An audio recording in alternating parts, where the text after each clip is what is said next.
বন্ধুরা, তোমাদের সামনে এসেছি আমি আজকে কিছু কথা বলার জন্য। যেটা আমার মনে হয়েছে, আমি সেই কথাগুলো, আমার মনের কথাগুলো আমি জানাতে এসেছি। যে যে মেয়েটা মানে বলবো, তাকে সম্মান দেওয়াটাই সব থেকে বেটার, কারণ সে একজন ডক্টর ছিল। তাকে এইভাবে নৃশংসভাবে হত্যা করেছে। তাকে এরকম মানে কি বলবো, নিরাপত্তার জায়গা বলতে আমরা কি বলবো বলো? কোন জায়গায় আমাদের নিরাপত্তা আছে যেখানে গেলে আমরা নতুন করে প্রাণ ফিরে পাই? কত লোকের প্রাণ দান করে ডাক্তাররা হলো আমাদের কাছে মানুষ রূপে হচ্ছে আরেকটা ভগবান। কারণ মানুষ যখন অসুখ করে তখন কিন্তু ডাক্তাররাই চিকিৎসা করে মানুষের প্রাণ দান করে। আর সেইখানে ভগবান মানে তারা হচ্ছে ভগবান, আর সেটাকে আমরা মন্দির বলে মনে করি, কারণ সেখানে নতুন প্রাণ দান করে। ডাক্তার আমাদের কাছে প্রায় ভগবানের সমান। তো সেই সমস্ত ডাক্তারদেরকে যদি মেরে ফেলা হয় তাহলে আমাদের নিরাপত্তাটা কোথায়? তাদেরকে যদি মেরে ফেলা হয়, এরকম নৃশংসভাবে হত্যা করা হয়, আমাদের নিরাপত্তাটা কোথায়? কি দোষ ছিল মেয়েটার? বলো, কোথায় কি দোষ ছিল তার?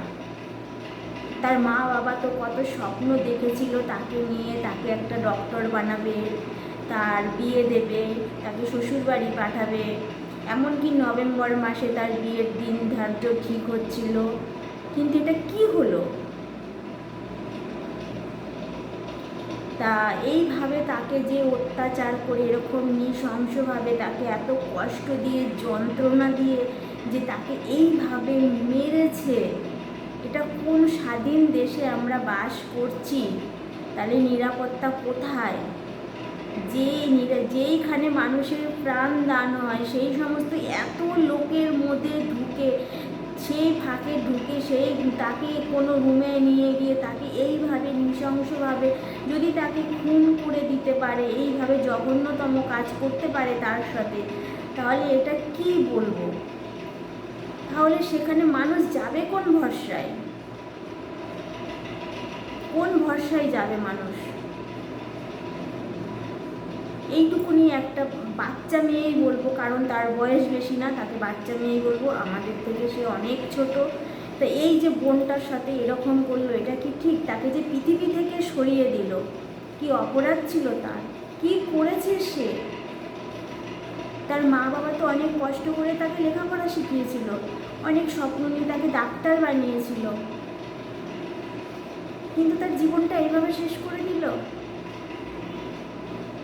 আর যারা এরকম জঘন্যতম কাজ করলো, তাদের কি একটু বুক কাঁপলো না? একটু কি হাত কাঁপলো না?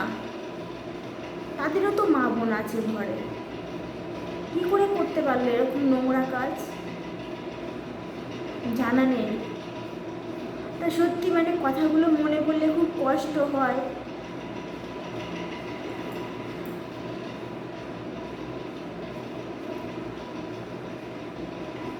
যে একটা অল্প বয়সের একটা বাচ্চা মেয়েকে এইভাবে মেরে ফেললো, তার মার কোলটা খালি করে দিল, যেখানে তার একমাত্র মেয়ে, তাকে নিয়ে সে কত স্বপ্ন দেখেছিল, তাদের সব স্বপ্নগুলো ভেঙে পুরো চুরমার করে দিল। কেন করলো এটা? আর যারা এরকম করেছে মেয়েটার মানে সরি, যারা করেছে এই ডক্টরের সঙ্গে এরকম করেছে, তাদের যেন কঠিন থেকে কঠিনতম শাস্তি চাই। আমি বলছি সবার সাথে, আমিও একমত, তার যেন কঠিন থেকে কঠিনতম শাস্তি হওয়া দরকার। কারণ তাকে দেখে যেন আর 5টা মানুষ ভয়ে যেন কাঁপে, তারাও যেন দ্বিতীয়বার এরকম কোনো কাজ করার সুযোগ না পায়, যেন তাদের গা শিরশিরিয়ে ওঠে। এটাই বলবো আমি।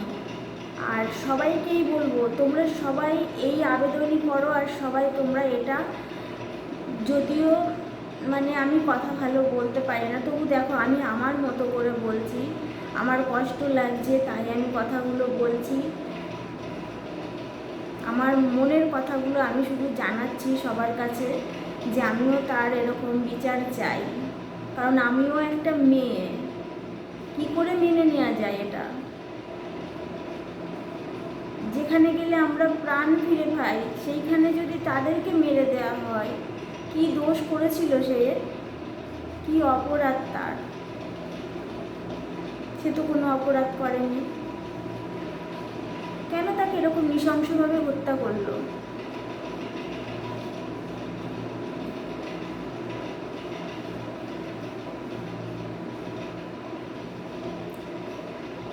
তা ভাবলে খুব কষ্ট হয়।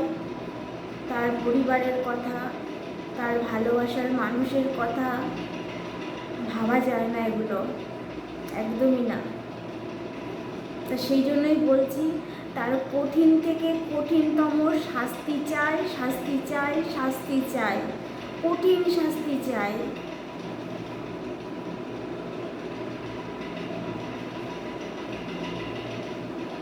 মানে কথা বলার ভাষা হারিয়ে ফেলছি, মানে এত কষ্ট লাগছে, সেটা কোনো বলে বোঝাতে পারবো না। ফুটফুটে একটা মেয়ে পৃথিবী থেকে তাকে সরিয়ে দিল।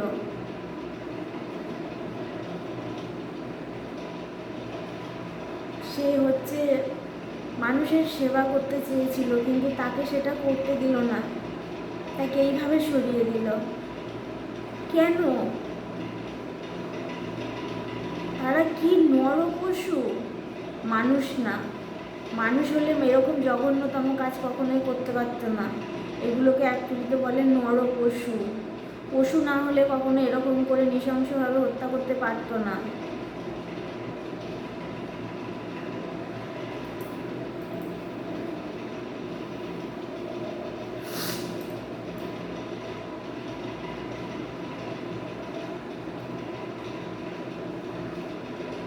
এটাই বলছি, সবাই তোমরা তার শাস্তি চাও, তার যেন খুব তাড়াতাড়ি শাস্তি হয়। আর যারা যারা এরকম করেছে সবাইকে যেন অ্যারেস্ট করে আর সবাইকে যেন শাস্তি দেয়। সেই দিনটার অপেক্ষায় আমরা রইলাম, যেন তার শাস্তি হয়। মানে তার বলতে তো ভুল বলা হবে, তাদেরকে যারা যারা এই কাজের সঙ্গে যুক্ত ছিল সবার যেন শাস্তি হয়, এটাই বলবো।